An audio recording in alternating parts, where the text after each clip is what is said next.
There is someone in your head right now. You know exactly who it is. They were not kind to you. They may have lied to you, left you, ignored you, or made you feel like you were never quite enough. And yet, here you are, still thinking about them, still replaying conversations, still checking their name on your phone, even though you told yourself you would stop. Why does this happen? Why does your brain refuse to let go of the people who hurt you the most? The answer is not weakness. It is not stupidity. And it is absolutely not love. The answer is wired so deep into your biology that your ancestors were doing the exact same thing 2 million years ago, and their survival depended on it. Your brain runs on a system built for a world that no longer exists. Think about what your early ancestors needed to survive. Not comfort, not happiness, not fulfilling relationships. They needed to stay alive. And staying alive on the open savanna meant one thing above everything else. You had to learn from threats. Fast. Permanently. A predator that got close once would get close again. A rival who showed aggression was likely to show it again. A person in your tribe who withheld food or turned their back on you was someone you could not afford to forget. Your brain did not have the luxury of moving on, so it evolved to obsess. Neuroscientist Jaak Panksepp, who spent decades mapping the emotional systems of the mammalian brain, identified what he called the seeking system, a deeply ancient neural circuit that drives you toward things you want. It floods you with dopamine. It pushes you forward. But here is what most people do not understand about this system. It does not switch off when you do not get what you want. It gets louder. The wanting intensifies precisely because the reward is uncertain. This is not a flaw. It was designed this way. Think about it from your ancestors' perspective. If the berry bush was always full, you did not need to obsess over it. You just went back when you were hungry. But if the berry bush was sometimes full and sometimes empty, unpredictably, you thought about it constantly. You planned around it. You went back again and again. Uncertainty is the engine of obsession. Now replace the berry bush with a person who is sometimes warm and sometimes cold, sometimes present and sometimes gone, sometimes loving and sometimes cruel. Your brain cannot help it. The same circuit that kept your ancestors alive now keeps that person's face in your mind at 2 a.m. This is what psychologists call intermittent reinforcement, and it is one of the most powerful forces in human psychology. Dr. B.F. Skinner demonstrated this with a now famous set of experiments in the mid-20th century. Pigeons that received food every time they pressed a lever stopped caring about the lever. But pigeons that received food only sometimes, randomly, unpredictably, pressed the lever compulsively. They could not stop. Skinner called it a variable ratio reinforcement schedule. Casinos built entire industries on it. And the person who sometimes made you feel adored and sometimes made you feel invisible, they triggered the exact same loop. This is why the relationship that hurt you the most is the one you cannot stop thinking about. But obsession is only part of the story. There is something else happening. Something in the chemistry of your brain that makes painful experiences feel almost magnetic in memory. When something bad happens to you, something that genuinely threatens your sense of safety or belonging, your brain releases a cocktail of chemicals designed to make that memory impossible to lose. Norepinephrine, cortisol. The amygdala, the part of your brain that processes threat, essentially screams at your hippocampus, the part that stores memory, to record this moment at the highest possible resolution. It burns in. The laughter and the warmth you shared with that person is stored in ordinary memory.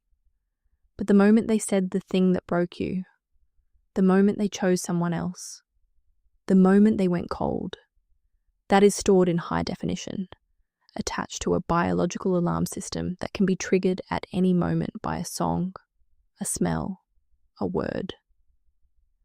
Neuroscientist Joseph Ledoux spent years mapping what he called the fear memory system. His research showed that emotional memories formed under stress are extraordinarily persistent. They do not fade the way ordinary memories do.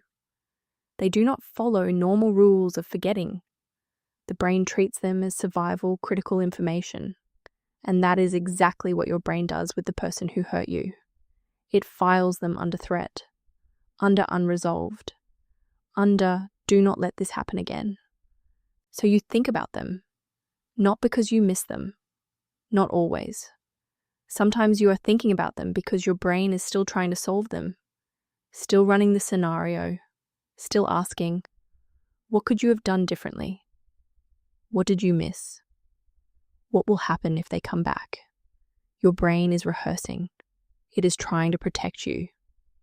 And unfortunately, it does not know how to stop until it feels like the threat has been neutralized. This is also why closure matters so much, and why it is so hard to get. Closure is not a feeling, it is a neurological update. Your brain is waiting for new information. It wants to know how the story ends. Without a clear ending, without an explanation, an apology, a final conversation, or even a clear decision on your part, your brain keeps the file open. It keeps returning to it, looking for the missing data. Psychologist Bluma Zygarnik identified this in the 1920s, when she noticed that waiters in a Vienna cafe could remember every detail of every order they had not yet delivered, but forgot those details the moment the food reached the table. The incomplete task demands attention. The unfinished relationship does the same thing. Your brain cannot file it away because it is not done. You were never given a proper ending. So your mind keeps going back, trying to write one. And here is the hardest truth in all of this. It does not matter if that person was good for you. It does not matter if they made you feel terrible more often than not. Your brain is not evaluating the quality of the relationship. It is evaluating the level of activation, and painful, intense, unpredictable relationships create the highest levels of neurological activation possible. They feel important because your brain treats them as important. The chemistry of longing, of threat, of unresolved questions is identical to the chemistry of something that actually matters. That feeling, the one that makes you think you cannot possibly feel this strongly about someone who was wrong for you. That feeling is not evidence of love. It is evidence of biology. Now here is what you can actually do with this information. First, stop calling it weakness. Your brain is doing exactly what it was built to do. You are not pathetic for thinking about someone who hurt you. You are human. You are running ancient software on a modern problem. Second, understand that thinking about them does not mean you want them back. It means you have an open loop, and you can close that loop yourself. You do not need them to do it. You can write the ending. You can tell yourself, out loud if you have to, that the story is over. It will not feel true at first, but every time you do it, you are writing new data over the old alarm signal. Third, give your brain what it is actually seeking. The seeking system does not care about a specific person.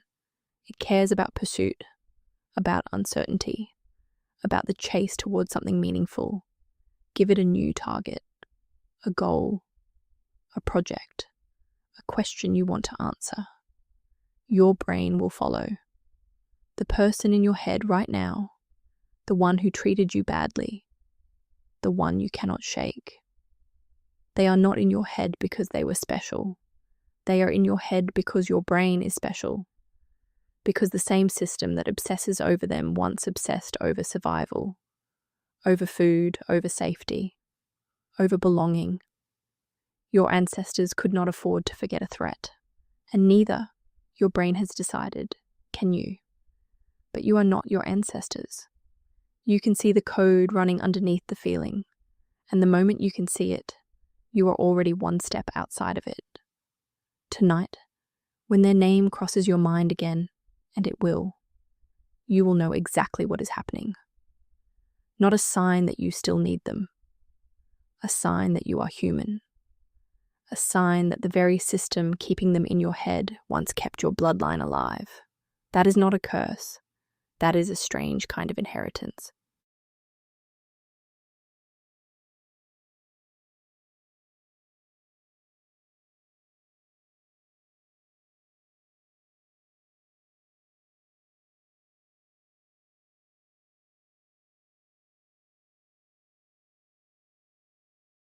So you think about them, not because you miss them, not always.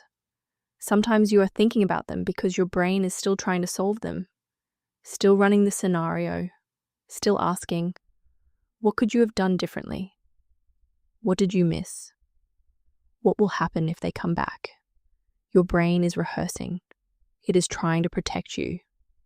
And unfortunately, it does not know how to stop until it feels like the threat has been neutralized. This is also why closure matters so much, and why it is so hard to get. Closure is not a feeling, it is a neurological update. Your brain is waiting for new information. It wants to know how the story ends. Without a clear ending, without an explanation, an apology, a final conversation, or even a clear decision on your part, your brain keeps the file open. It keeps returning to it, looking for the missing data. Psychologist Bluma Zygarnik identified this in the 1920s, when she noticed that waiters in a Vienna cafe could remember every detail of every order they had not yet delivered, but forgot those details the moment the food reached the table. The incomplete task demands attention. The unfinished relationship does the same thing. Your brain cannot file it away because it is not done. You were never given a proper ending. So your mind keeps going back, trying to write one. And here is the hardest truth in all of this.